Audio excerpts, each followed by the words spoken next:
Live. Let me come back here and record. Where did Pia go? She went to turn her cell phone off. Oh, good one. I did that too just now. Okay, we are live. Good morning, everybody, and welcome to Living Astrology with Janet Hickox. Grab your cup of coffee or your tea, sit back, and let's chat about what is happening up in the stars above. And I'd like to say welcome to Pia and Cullen joining us for our monthly get-together. And they're going to be sharing with us some wisdom from Laarkma and on the Pleiadian-Earth energy. That is something that we're in the midst of living right now, which I love. I love that we can see and feel all of these things that are going on. It's weird for me to be back. I only broadcasted on Monday and took Tuesday, Wednesday, Thursday, and applied my energy to the webinar for 2021, which is next week. And I was caught between, this is so Gemini of me, I was caught between missing the morning broadcast and all of the people and all of the work that goes into it. And the other hand, I was so thrilled to have time to put toward other things without having, the whole of the production to worry about. So it was an interesting energy. One morning, I think it was Tuesday morning, I looked up and I realized it was only 9:30 and I had gotten so much done. It was amazing to me. I was like, wow, maybe this is a new trend. We'll have to see what happens. I'm on a new schedule, at least through the end of the year. We'll see what happens in the new year. So hopefully all of you did well without your daily dose of astrology. I wasn't even very good about getting on Facebook because I was so focused on what I was doing. So this morning, hopefully Asa is out there and can bring me your questions. I do have my cell phone sitting here so I can see that, Asa. Tell us what is going on, Pia and Cullen. What do you want to share with us this morning? First of all, that we're delighted to be back with you and your listeners. It's always a highlight in our month to spend this morning with you. We love you. And secondly, we'll talk a little bit about what Laarkma has explained to us about the current energies. Everybody knows we're coming up to the Grand Conjunction. But in the Pleiadian-Earth energy system, we are right now, in this 13-day period, in the period of feeling energy, which is the absolute most emotional energy of the entire 260 days of Venus energy. Yes. The Venus energy of feeling energy is intense, and we're right in the middle of it right now, which Laarkma says is perfect because it clears us for being ready for what comes next. And they talk a little bit about what comes next also. The feeling energy allows us to get all those repressed emotions or the emotions we've not been handling very well and treat them the way Laarkma tells us emotions are intended. They're intended to be signposts pointing to how we're out of balance to help us realign with peace, harmony, calm. They're pretty good signposts too, don't you think? Yes. Yes, they are. If we only could remember that in the midst of an emotional meltdown. Well, that's the trick, Janet. We have to act immediately. If we take the action to actually change our perspective as soon as those signals come up, the faster we do it, the faster we will avoid dipping down into those emotional states where we really don't want to be. Right, the full-on meltdown. That's it. That's it. But anyway, just knowing that everything is edgy right now and everything is coming to the surface, if we go into this period and recognize it's an opportunity to realign ourselves and clean out stuff that we need to get rid of, that's a really good way to approach the energy, because what follows next is breathing energy.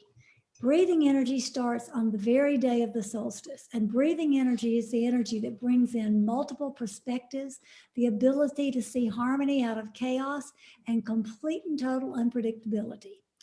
So we need to get those emotions. Just what we need. Get those emotions out of the way so we can handle whatever unpredictable things arise. It's perfect timing, actually, to prepare ourselves now by deeply looking inside and really, really looking at our shadows just before that dualistic period that will show up on the solstice if we can do our work now, it will be so much easier for us to be able to absorb and fully experience what energies are coming at that time. I mean, this couldn't be more perfect in timing. This is where people say there are no accidents, there are no coincidences. This alignment of feeling just before breathing is absolutely perfect.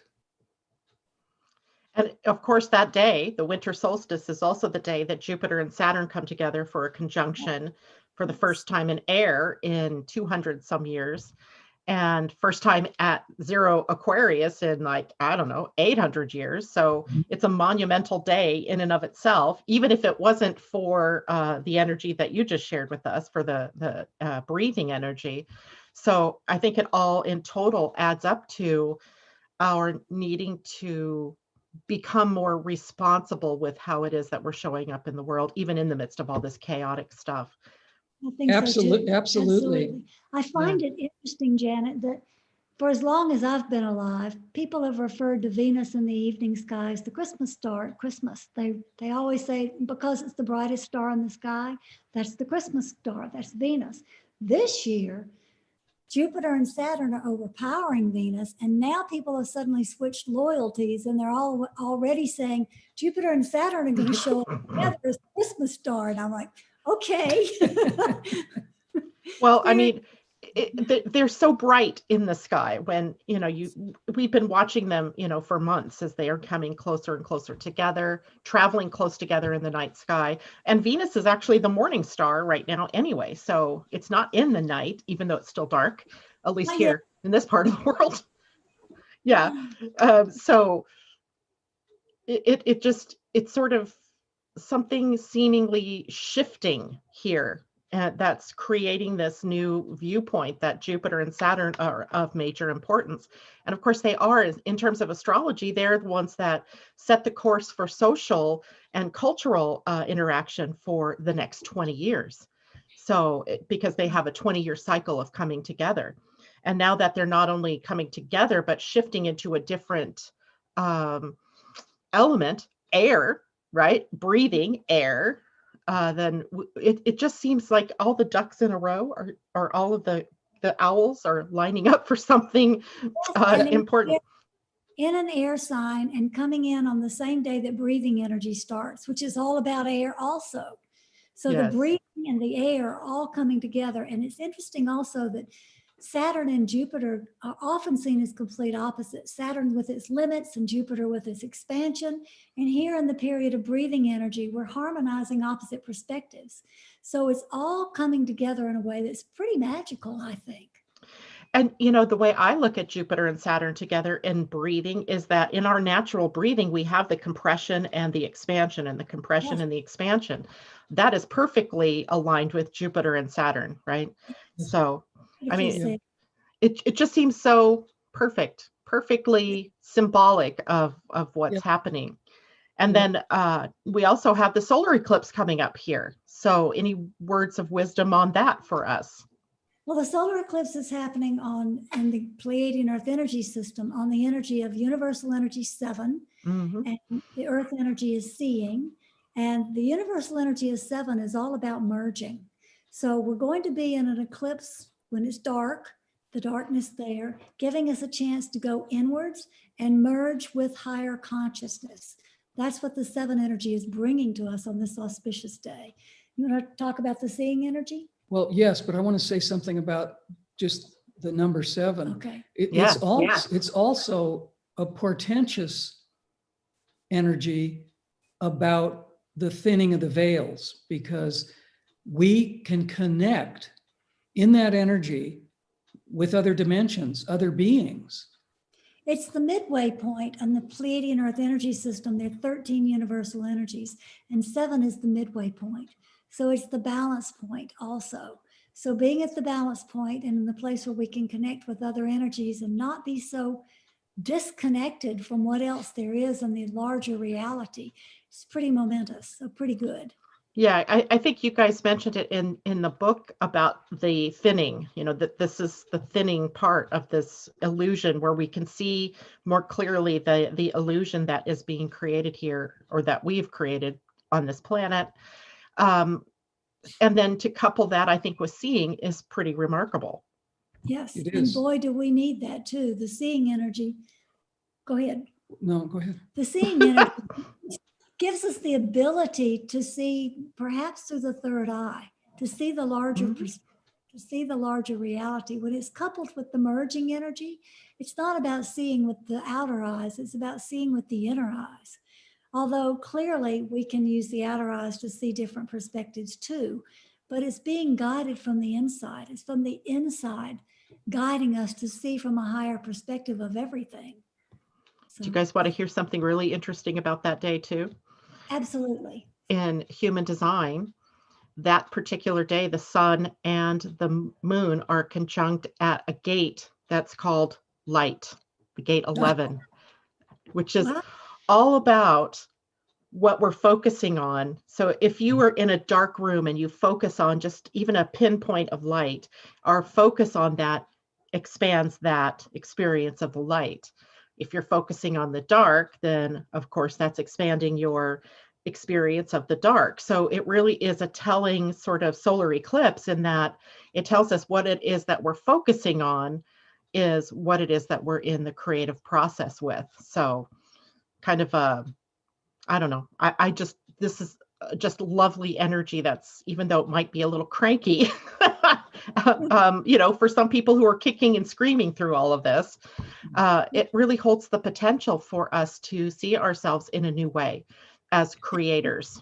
Yeah, and that is especially important right now with what's going on worldwide, because we can decide to use these so-called limitations as opportunities instead of challenges.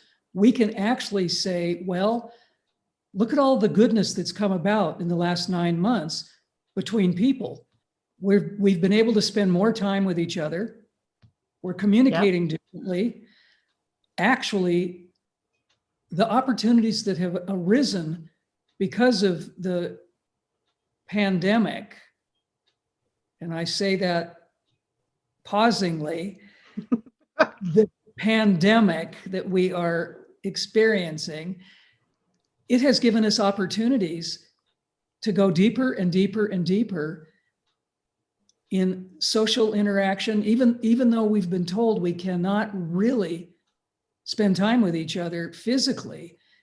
It's caused people to spend more time on the internet together, on telephone conversations. In many, many ways, these have been golden opportunities rather than simply Definitely limitations by governmental or medical agencies. So I see this as a really basically positive experience that we've been having for these past few months. I think Cullen and I have sort of reached a point that surprises us that we feel this way, but we've reached the point of having simultaneous feelings of, uh-oh, here comes something, and whoopee, who cares?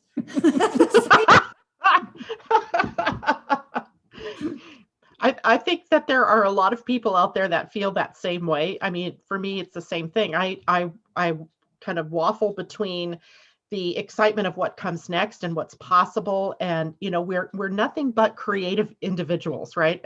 And we come together in very creative ways when the need arises. The need has arisen is to redefine our community, our way that we interact. And look, things like Zoom comes along and people are learning from Zoom, and children are going to school via that. I'm not saying that's good or bad. I'm just saying that we tend to rise to the occasion of whatever it is that we're being presented with in creative ways. And even, if you go back to 1918 and 1917, I think it was, with the Spanish flu pandemic, they didn't have this same technology, but it was also the harbinger of the world changing. And I have a feeling that this is too, especially when you look at the preponderance of planets and energies that are building, right, in Aquarian energy. And I've been kind of submerged in this, energy of 2021, and it's huge. 2021 may even be bigger and more affective than 2020 was.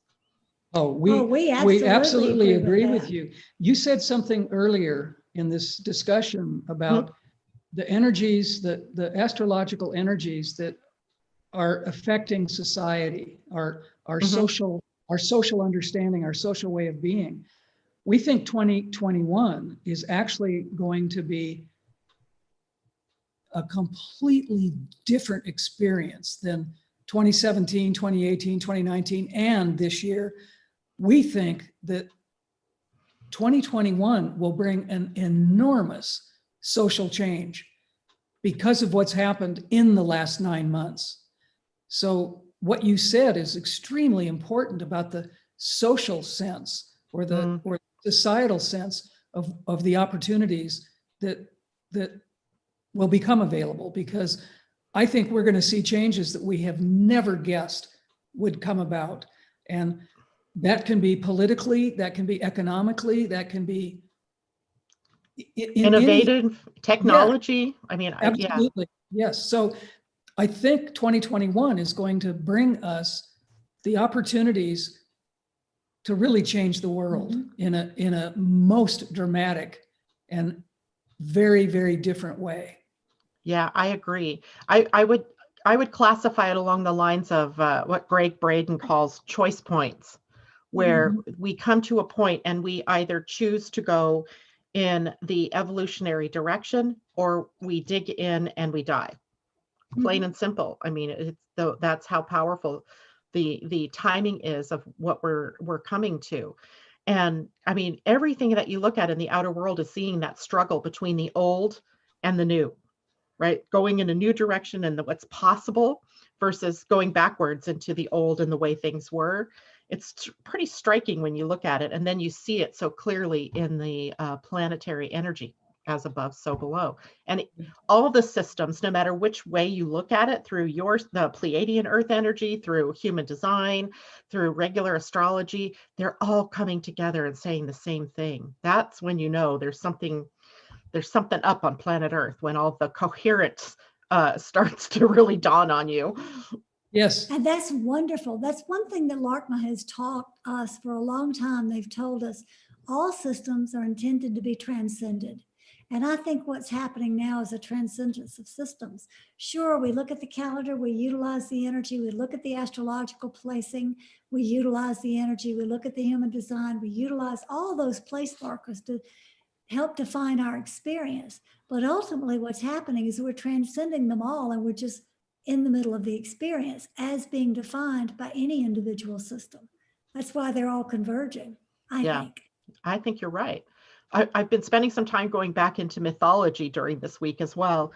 And it was striking to me when you look at Greek mythology about how Uranus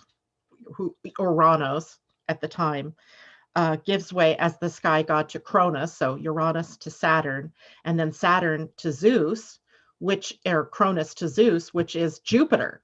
And there's no mythology after Zeus. So the idea that we're left with, I think, is that of an expansive nature that's ever reaching out and ever seeking transcendence. So maybe that's just the testament of who we are as human beings, to always be in that expansion, optimism, and that growth sort of oriented direction. And here we have then kind of the passing of the baton, even going forth here with Saturn and Aquarius, Saturn and Jupiter together in Aquarius, a very freedom-loving, forward-thinking, humanitarian sign. People power. Yes. I've often listened to people upon graduation from high school or graduation from college saying, "Oh, I'm so glad my education is finished. I don't have to deal with that anymore. I'm done." And I just chuckle inside, because we never stop learning. We never stop expanding. But the choice point that you brought up a moment ago is showing us that there's a huge split. There's actually a discernible, palpable split between what you said about those who want to go forward and those who are digging in because they don't want anything to change. They want to live in the old paradigm. They want to live in their so-called illusionary safety zone. And if we don't expand, we're never going to get anywhere. It's a continual spiraling educational opportunity to continue to learn, to grow, expand. And I think so many people have made that choice to simply stay where they are because it's just too scary to move into a new era, a new situation where they're too frightened to actually make any movement. They just don't want to budge. And we're seeing that in society every day where there are people, and it's regardless of age, it doesn't have anything to do with age. There are older people that we're meeting who are the most open to radical change. It's amazing. I mean, you would think at their age, in their 70s, 80s, 90s, that they were finished with what they wanted to know or learn.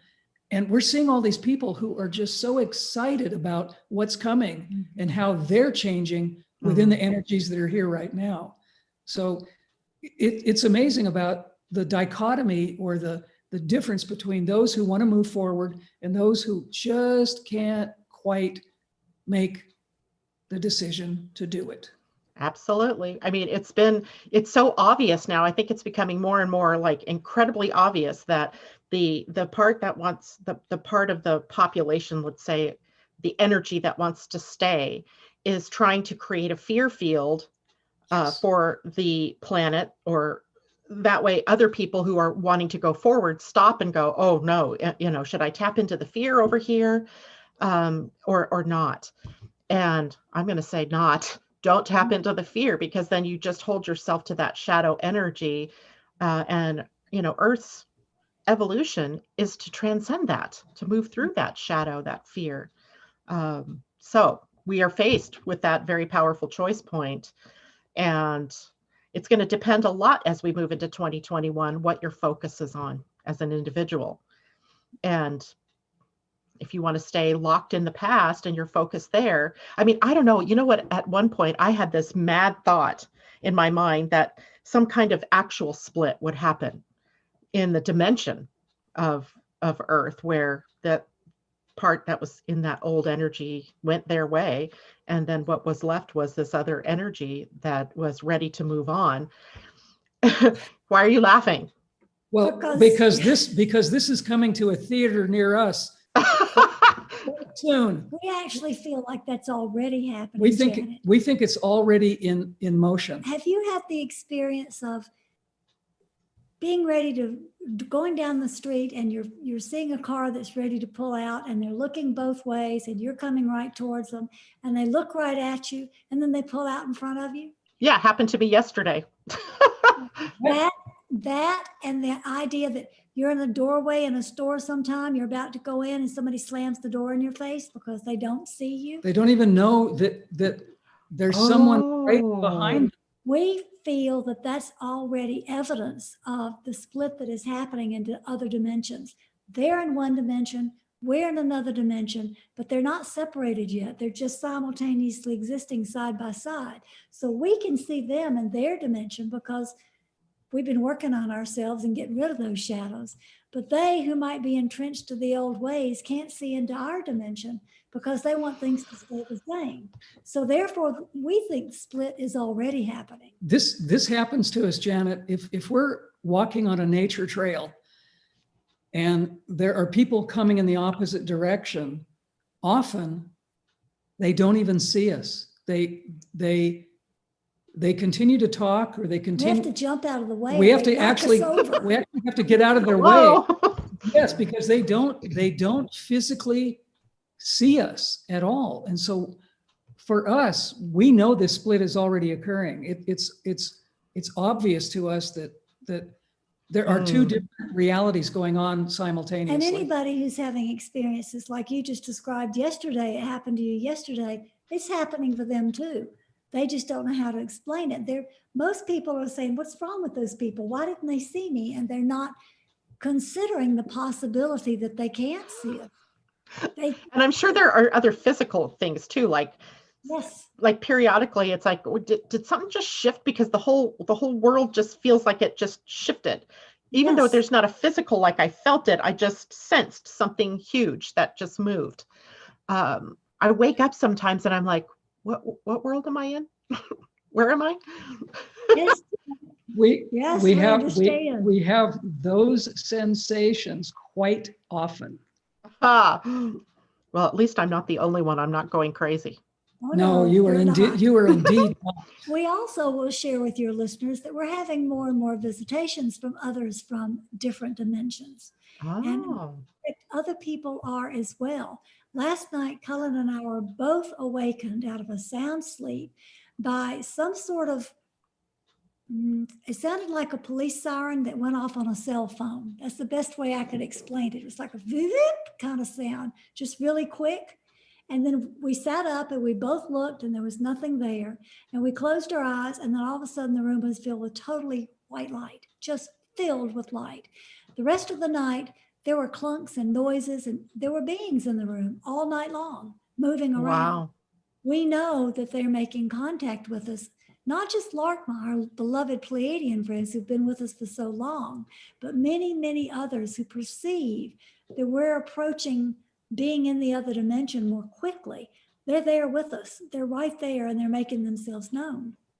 And do you suppose that's because they're here to help us make that Yes. split or that shift? Yes. Absolutely. Yes. It would seem like it to me. I noticed in the news even more, you're hearing about more and more UFO sightings that are actually they're getting through all the filters in the government. There was just a picture of this beautiful one that got split through, like the government didn't catch that it was going out. And it was an amazing view, and it was taken by a pilot, an Air Force pilot.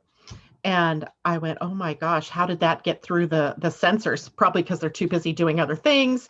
But it just makes you go, I think there really is something to this, that maybe contact is literally in process. It is in process. We're sure of it. Yeah, we think so. There are too many people worldwide having experiences that are inexplicable, that are just not normal. Regular people who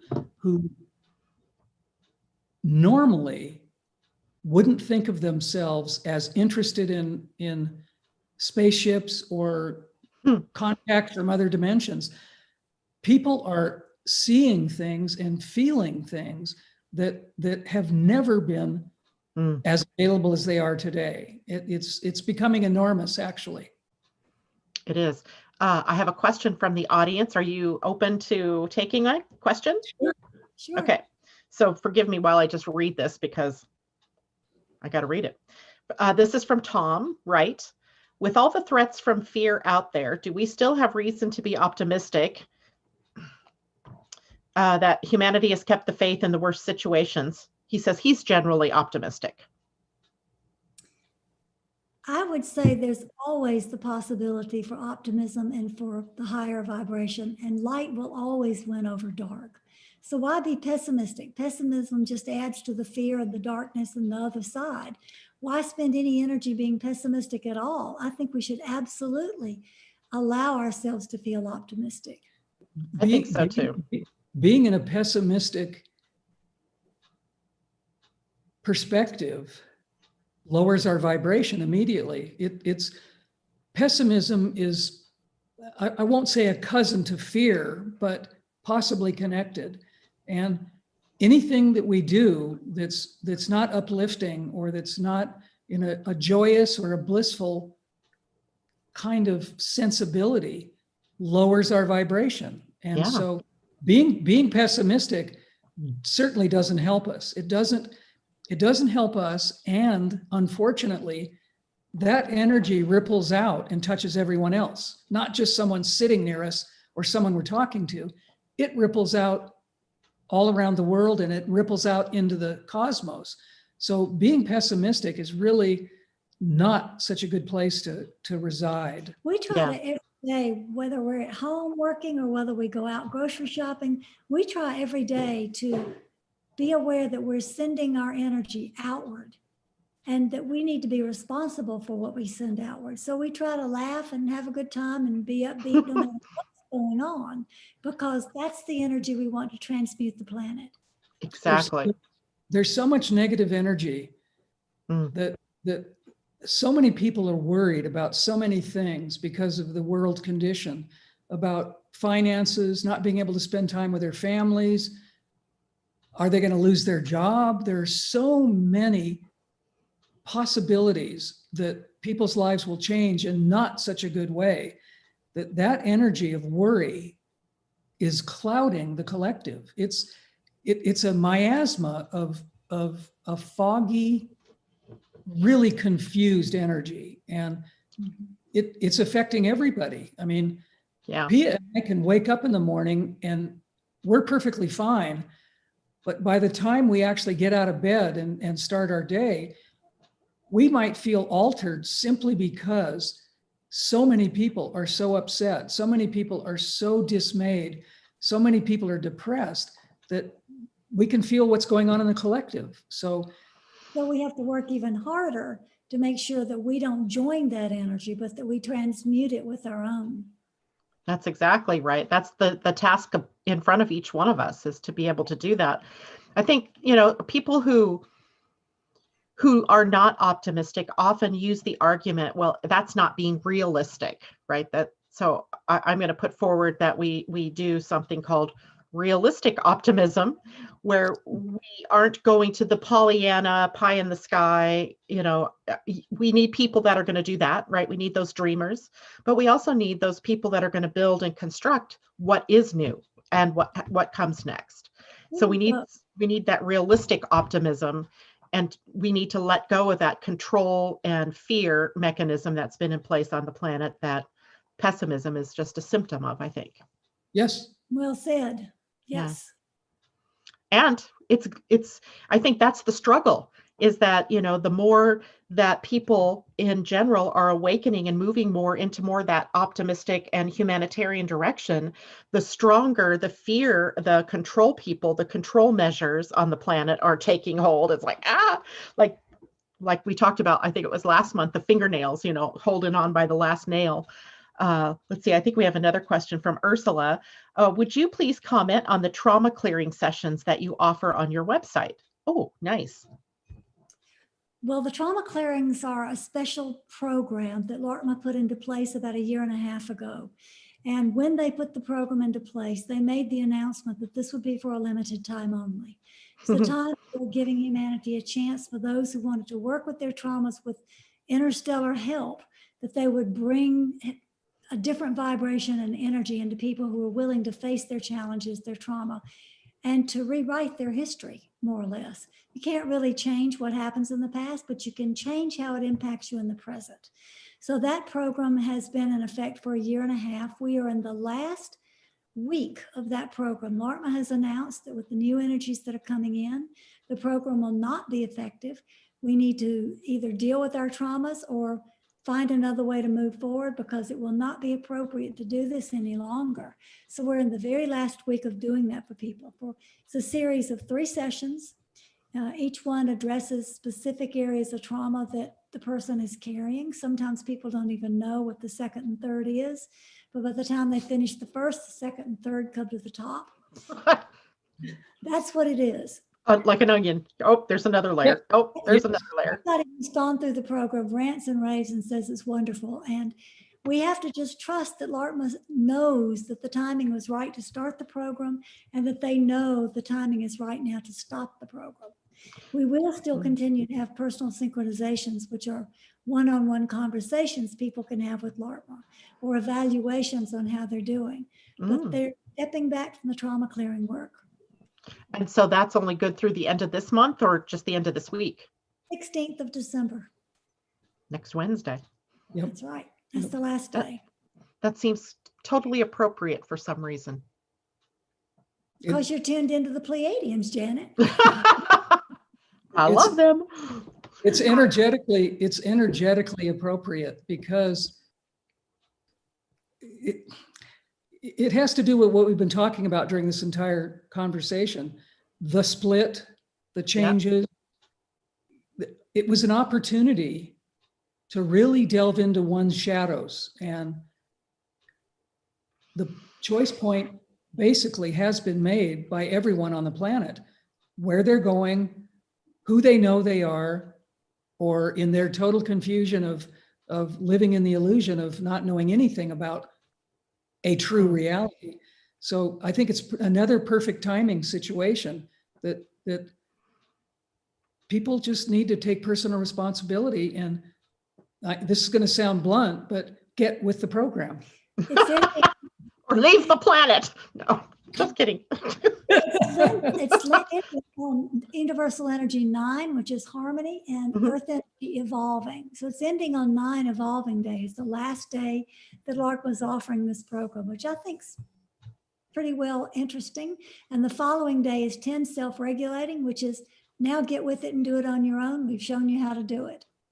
Yeah. So many things, right? So much, and as we start walking into 2021, we end up with those two giant planets, Saturn and Jupiter, in a square immediately. They're already in orb of square to Uranus. So we have those three big players that I referred to in the Greek mythology that are challenging one another as we move into January's energy. And I think it's a great model for us. It shows the challenges that we have as a society, as a culture, and the choices that we need to make about, are we going to move forward and with care and a sense of nourishing one another, or are we going to still stick with the Earth, Jupiter Saturn conjunctions that brought us capitalism and the greed factor, and I need more toys and what's in it for me? So that is another one of these splits that we're dealing with right now. It's the hugest opportunity in human history to truly understand the true meaning of unity. Yes. This is the point in our evolution together as a collective to make decisions to actually stop what you just described: greed, power, all of the things that have undermined society from really being open, transparent, taking care of one another. That's why we think 2021 is going to be a stellar opportunity. And I mean stellar opportunity for these changes that we're talking about, because we've never been given this opportunity. All of the beings that Pia and I deal with from many, many, many dimensions are saying, this experiment on planet Earth is being watched like no other society or civilization ever in history, because what we decide collectively on this planet is going to make a difference in the entire universe. We have an international live call. We've talked about this on your show before, but we do this usually about every 2 weeks. But we're doing one this coming Sunday that Laarkma has invited what they call colleagues, other voices from the light. And all week this week, these voices have been talking to us and telling us, we'd like to discuss this, we'd like to discuss that. Well, that's why you're being woken up at 4:30 in the morning or whatever time it is. I certainly have something to do with it, that's for sure. But they are talking to us and they're telling us different aspects from different realms and different dimensions that they want to bring to humanity. So we're going to have an amazing conversation on Sunday. We will have many, many perspectives in probably an hour and a half talk from many different individuals and many different aspects of what we call the realm of love and light. That is going to be an interesting one. Enlightening. I think there was another question, or if it was, let's see here. I'm going to have to open this one up. Apologize for that.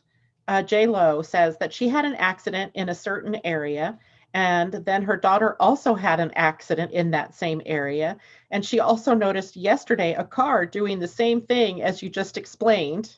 So would you say it could be a blockage in that area, like a timeline block, when something keeps happening in the same area? I'd guess it's a vortex. What would you say? I would say it's an energetic place or space, I think vortex is a really good descriptor, where the energies are either confused or congested, unable to make clear decisions. And I think that many occurrences in the very same spot has to do with something that's totally out of balance. It could be the land itself. It could be an energetic stoppage of energy that simply is not harmonic. JLo might want to see if she can find a competent energy dowser. We have dowsed energetic places like that ourselves and been able to help move the energy, to help it flow, get it uncongested and move it. We know other people who do that quite well, not any in America. The ones that we know are in Europe for the most part. But anyway, if she can find someone who can douse the energy of the land, like a water dowser, but only dowsing the energy, that might be helpful for everybody who passes through that area. Energies that are not compatible are often able to make changes if humans simply ask, maybe you would be more comfortable somewhere else, or maybe I invite you to go to the next room.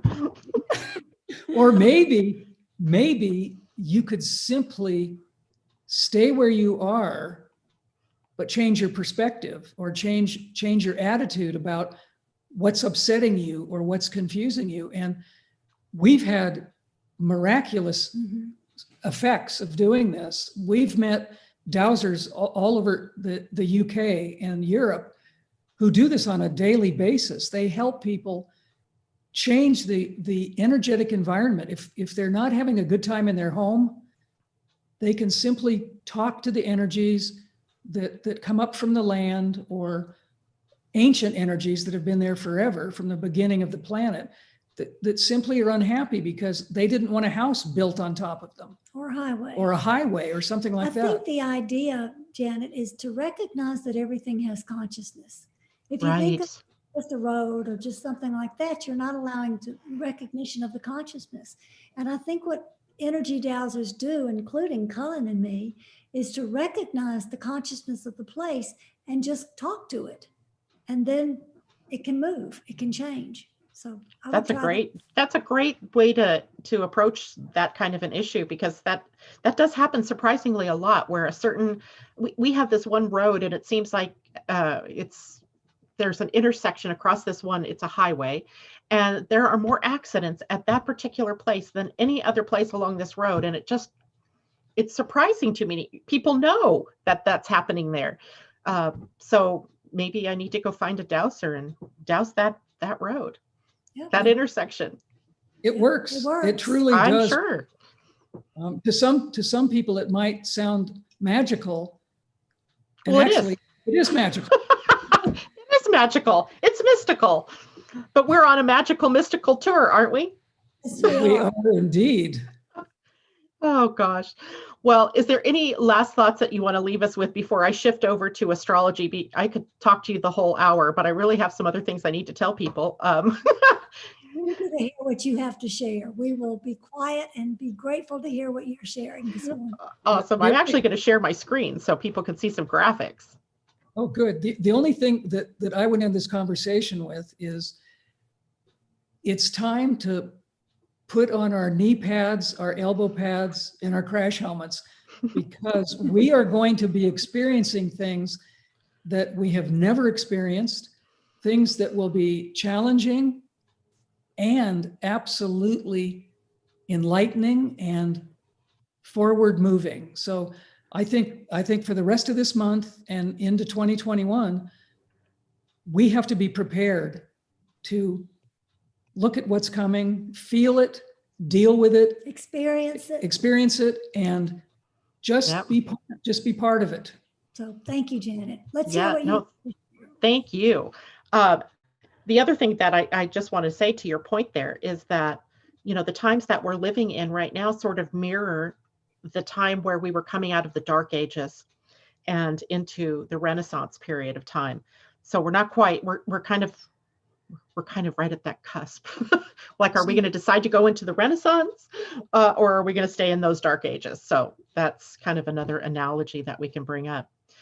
So thank you both so much, and you're welcome to sit here and listen to what comes next. We're going to be talking about the eclipse that's coming up on Monday. And the reason I want to talk about the eclipse today is because when I come on air on Monday, it's only 17 minutes from the lunar or from the solar eclipse. So I can't get everything I need to say in that 17 minutes. And so because eclipses tend to build up energy as we approach them, and then also have that closing phase, today is the best day for us to talk about it. And as I look at the energy for today, tomorrow, and Sunday, there really isn't a whole lot going on besides the moon moving through Scorpio and then preparing for the eclipse as she moves into the sign of Sagittarius.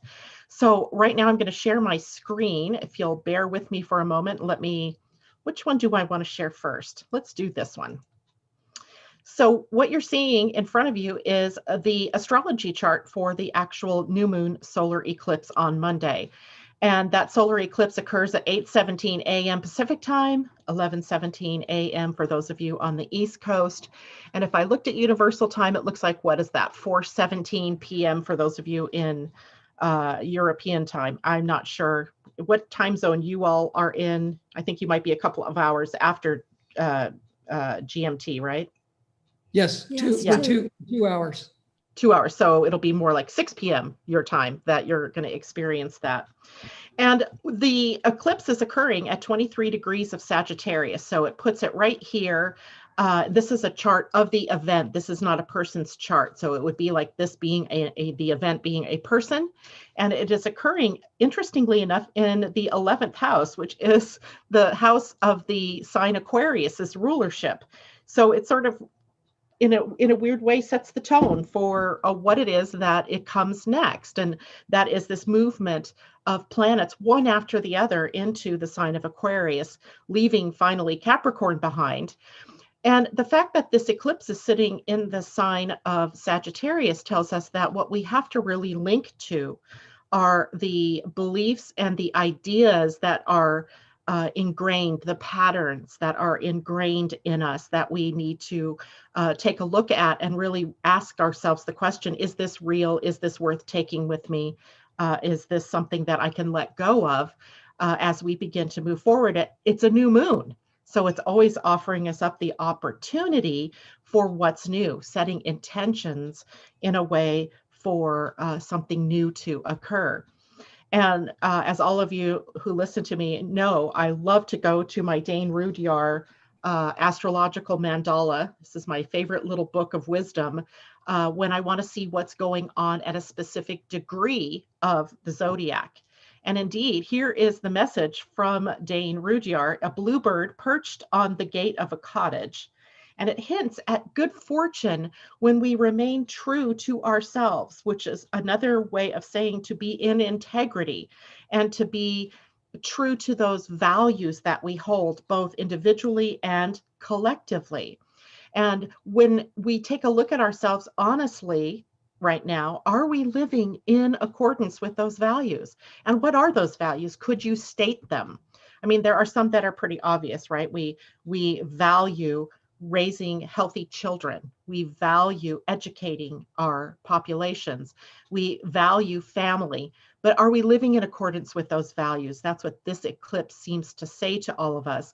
And then when we choose to live in that integrity, we have good fortune. So I think that's an interesting way for us to open this particular gateway. There is a conjunction to Mercury during the same period of time. This little symbol right here is Mercury, very close to the sun and the moon during this period of time. So this speaks to our thought processes and our mindset. And it is your beliefs and your ideas and your conditioning field, if you will, is all related to your mindset, which has been conditioned into you through your parents, through your culture, through your society, your religious beliefs, etc. So this becomes a really powerful time to look at the mindset. Are you stuck in stinking thinking, Or have you been able to take a look at those thoughts, change up those thoughts, even using your emotional energy to note when you're out of alignment and being able to make that intention to move in a new direction? So Mercury's placement in here makes this very powerful. The new moon and Mercury are in a trine to Mars, and you can see that with this black line. I made it black because it makes it easier to see. Mars, of course, is our action planet. He is very close to the goddess Eris, and she wants inclusivity, right? She's showing us a value here, and she's going to show it to us either through discord and the not being inclusive, or we can choose at this point in time to be inclusive and to look at the whole of the planet and what's good for the whole. And so her presence and Mars' presence here makes the potential for this new moon to be effective very much higher than at other types of new moons that we've had. Eris is also connected to Pluto in this particular setup. You can see Pluto's at 23 degrees of Capricorn, and she is at 23 degrees of Aries. So we have a square, right? A square is that resistance energy. It's that obstacle. It's that challenge.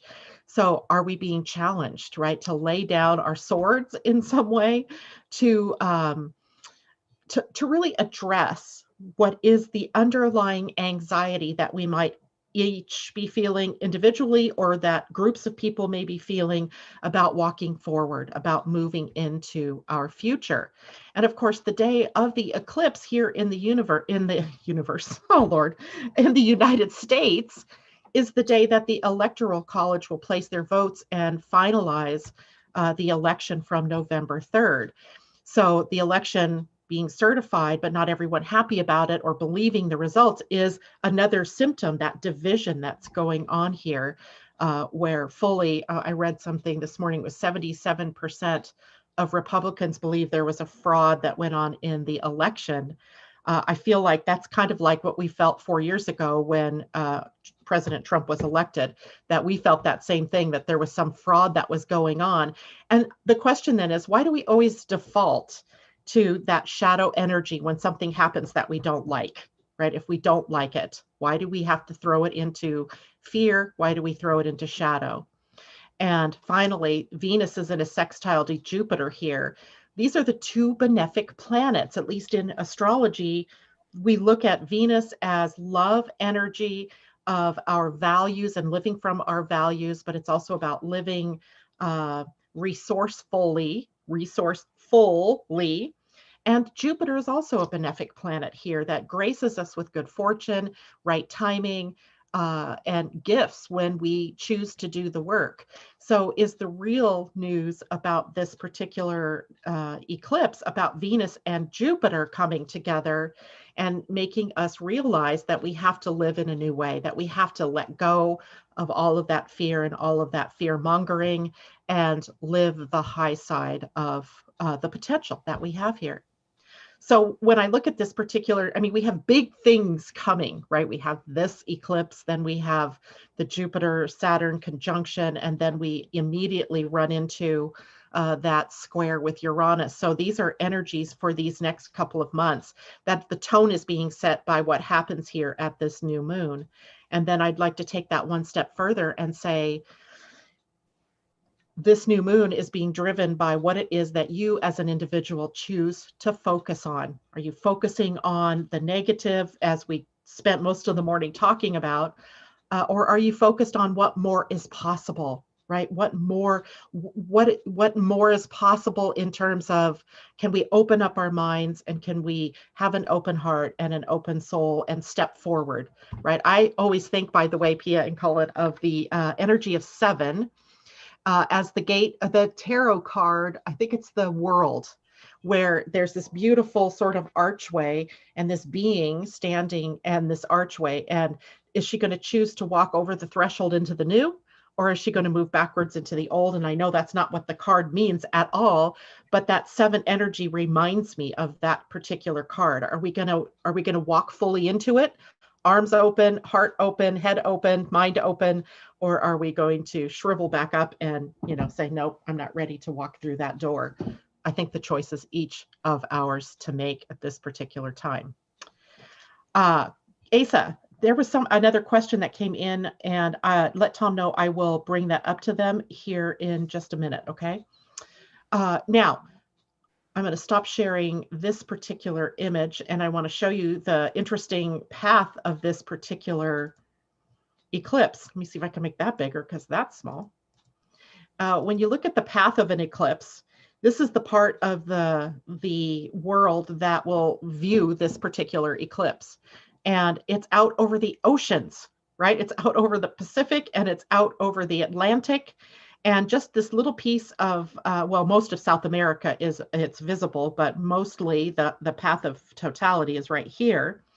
And I thought that was an interesting place over water, which happens to be related to feeling energy, which happens to be the weak energy that we are in. And actually, you're not seeing my screen, I take it, because I didn't hit share.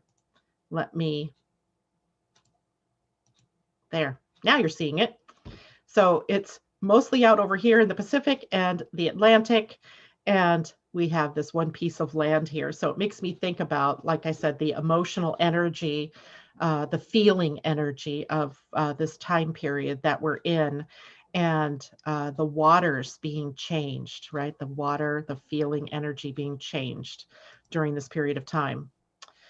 Lastly, let's take a look at something else that is going on. What did I do here? I opened up this one. Oh, okay. I'm going to show it to you anyway. So one moment. And then I'm going to bring up a human design chart so everybody can see the human design chart for the week. But I want to make an observation here. By the way, Pia and Cullen, are you familiar with human design at all? Yes. Yes, we are.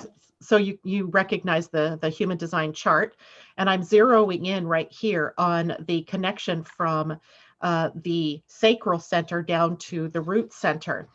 And for all of you who've been with me, you know that Mars has been sitting at the gate 51 for a very long time, the gate 51 being the gate of shock and awakening and initiating us into a new pathway. Well, after the eclipse, Mars moves into a new gate. Finally, it moves into the gate 42, which is the gate of conclusion. I sat there with that, right? I sat there with that for a while, wondering, like, what have we been initiated into that is requiring us to complete something in order to actually move into the new? Is it that we have to let go and shed all of those fears, all of our suspicions, and all of our anger and upset with one another or with the world in large in order to move forward? How has procrastination played a role? Where have we stopped ourselves? We just have put off dealing with those last vestiges of things that we have to let go of.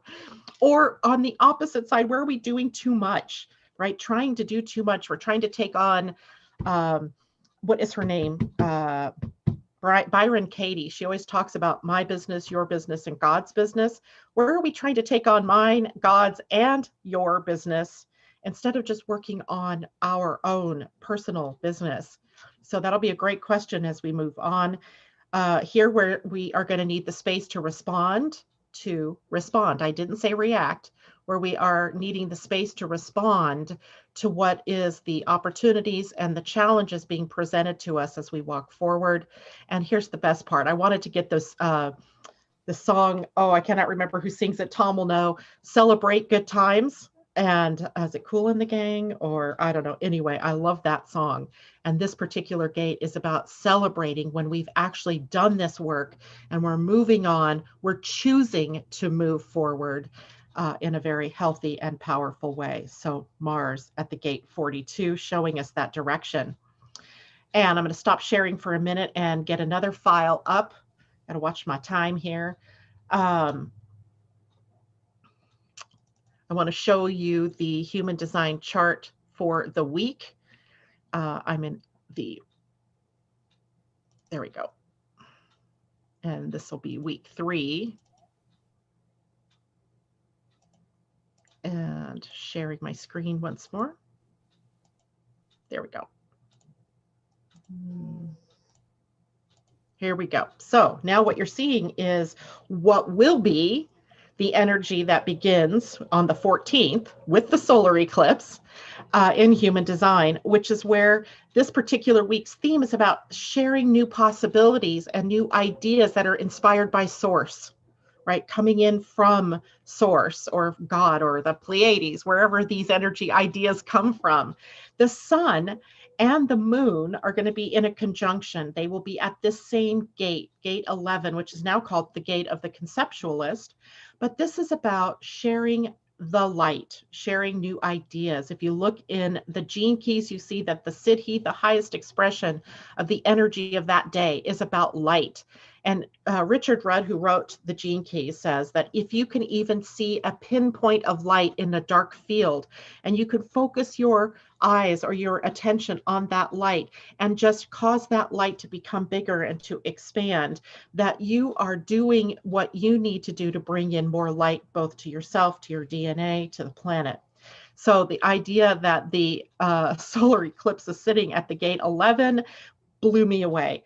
And the gift in this gate, by the way, is idealism. So even if we can come up out of the dark and just see the light of idealism, that's a great start that eventually gets us to the light.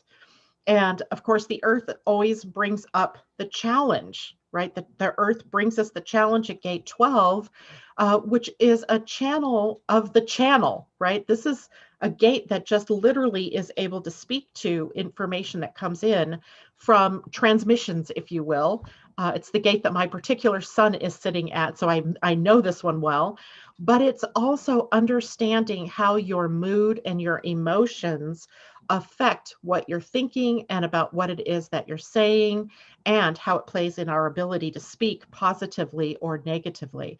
And sometimes what you have to do is set your own emotions aside to be able to be clear, or you have to just not speak until you can gain clarity.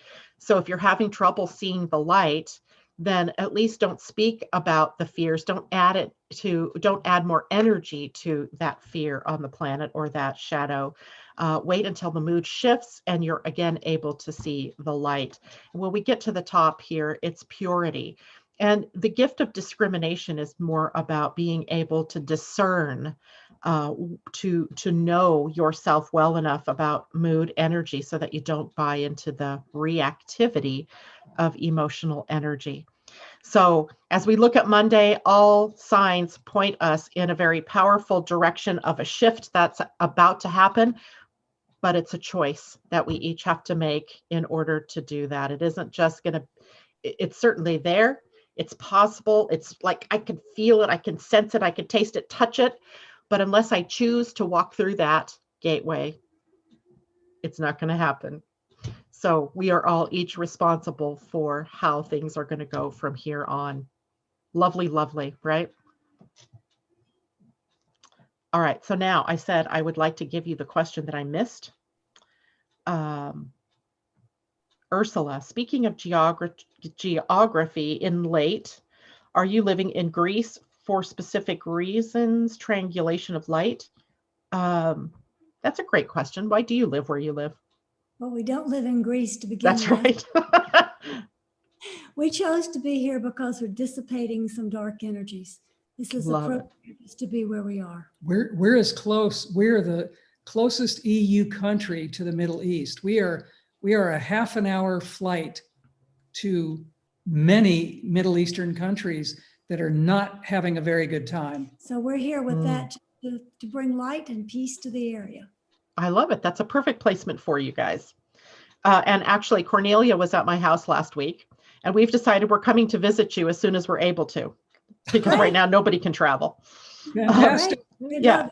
So expect visitors at some point in the future. Good. Sounds good. Good. Yeah. You might have to tell us when the best time to come is. I mean, seasonally and that type of thing, energetically, but that's what we decided we're doing. And then Tom had a question. How can we collectively manifest at these times when the 1% are doing their manifesting thing? There is a minimal number of us needed to manifest miracles, right? That's a really good question, Tom. And we would defer that to Laarkma's wisdom. Laarkma says those of us who are carrying the light have far more power than those who are playing with the dark. So don't worry about percentages and numbers, but instead think about how powerful those of us who are working with the light really are compared to those who are still immersed in darkness, whether they're 1% or whether they're just the sleeping millions, billions that are asleep. It doesn't matter. Those of us who are working with the light carry more power to make a change. Amazing. I like that as our final word for the day. Thank you both so much for being here. And for all of you out there listening, thank you for joining us this morning. I will be on Monday. Maybe we can take another look at, maybe we'll look at personal charts and see where the eclipse is happening in a personal chart. And take care, everybody. Have a great weekend. Bye, you guys. Thank you so much. We'll see you next month. We look forward to